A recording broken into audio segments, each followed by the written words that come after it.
दोस्तों, आज का भारत या फिर कहे कि आधुनिक भारत जो कभी अपनी कल्चरल डाइवर्सिटी, रिचनेस और मॉरल वैल्यूज के लिए जाना जाता था, आज एक अलग दिशा में ही बढ़ता नजर आ रहा है।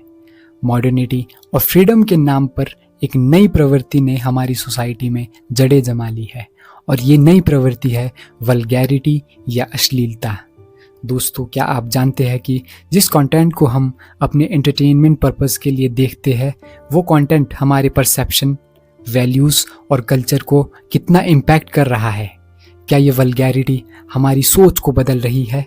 आखिर क्यों इंडियन सोसाइटी में वल्गैरिटी का चलन बढ़ता ही चला जा रहा है? जय हिंद दोस्तों, मेरा नाम है अक्षय ठाकुर और स्वागत है आपका ज्ञान मैटर्स में। दोस्तों, वल्गैरिटी की डेफिनेशन टाइम और कल्चर के साथ चेंज होती रही है।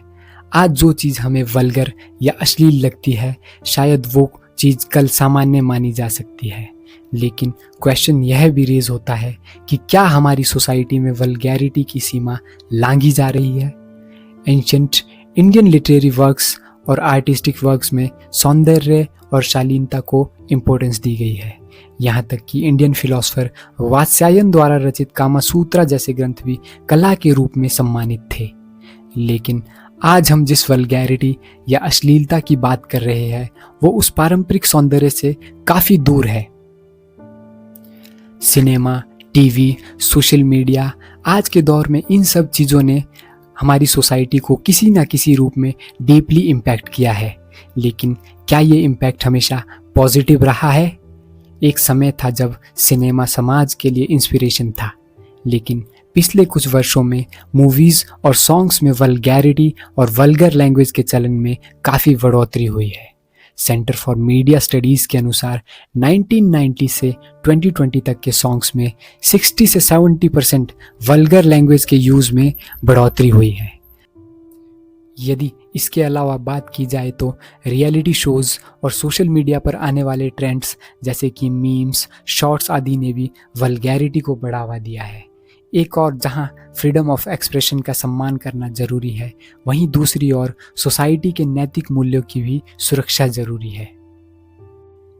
दोस्तों, OTT प्लेटफॉर्म्स के आ जाने से एंटरटेनमेंट कंटेंट में काफ़ी ट्रांसफॉर्मेशन आया है, जिसने ऑडियंसेस को vast type of content offer करवाया है। लेकिन OTT कंटेंट में एब्यूसिव लैंग्वेज या अभद्र भाषा प्रयोग और वल्गर कंटेंट के बढ़ते यूज़ ने सोसाइटी पर पड़ने वाले इम्पैक्ट पर एक सिग्निफिकेंट डिबेट रेज कर दी है। इससे freedom of expression, artistic creativity और social responsibility of content creators and platforms के बारे में कंसर्न्स को बढ़ा दिया है। वल्गैरिटी या अश्लीलता का सोसाइटी पर आखिर क्या इम्पैक्ट पड़ता है? खासकर यूथ्स पर इसका इम्पैक्ट क्या है? मनोवैज्ञानिकों का मानना है कि वल्गैरिटी का सामान्यीकरण यूथ्स की मानसिकता पर गहरा प्रभाव डाल रहा है। इससे विमेंस के प्रति दृष्टिकोण, रिश्तों की समझ और यहाँ तक कि बच्चों के डेवलपमेंट पर भी नेगेटिव इम्पैक्ट पड़ रहा है। लेकिन वल्गैरिटी के इस बढ़ते चलन को रोकने के लिए क्या कोई कानूनी कदम उठाए गए हैं? इंडियन कॉन्स्टिट्यूशन में वल्गैरिटी के अगेंस्ट कई लॉज हैं, लेकिन इनका पालन सही मायनों में कितना प्रभावी है? कई मामलों में सेंसर बोर्ड और अन्य सरकारी संस्थाओं पर भी सवाल उठे हैं। सोसाइटी में वल्गैरिटी के बढ़ने का एक महत्वपूर्ण कारण OTT प्लेटफॉर्म्स का तेजी से राइज होना है। OTT प्लेटफॉर्म्स के पश्चात ही वल्गर लैंग्वेज का चलन बढ़ा है। OTT प्लेटफॉर्म पर वल्गर लैंग्वेज के प्रचलन का कारण इन प्लेटफॉर्म्स हेतु ट्रेडिशनल टीवी नेटवर्क्स के समान रेगुलेशन का अभाव होना है।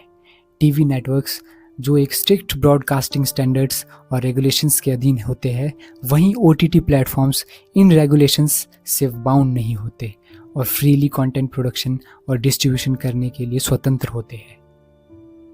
सोसाइटी को इस बढ़ती वल्गैरिटी या अश्लीलता से आखिर कैसे बचाया जा सकता है?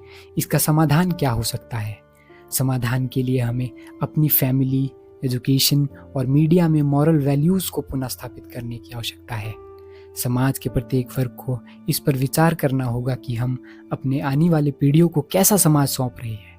मीडिया को भी अपनी जिम्मेदारी समझनी होगी। Content should be created not only for TRP but also for the benefit of society. दोस्तों, वल्गैरिटी का बढ़ता चलन हमारी कल्चरल और मॉरल आइडेंटिटी के लिए एक गंभीर चुनौती है। अगर टाइम रहते इसे रोका नहीं गया तो इसके काफ़ी नेगेटिव कॉन्सिक्वेंसेस सामने आ सकते हैं।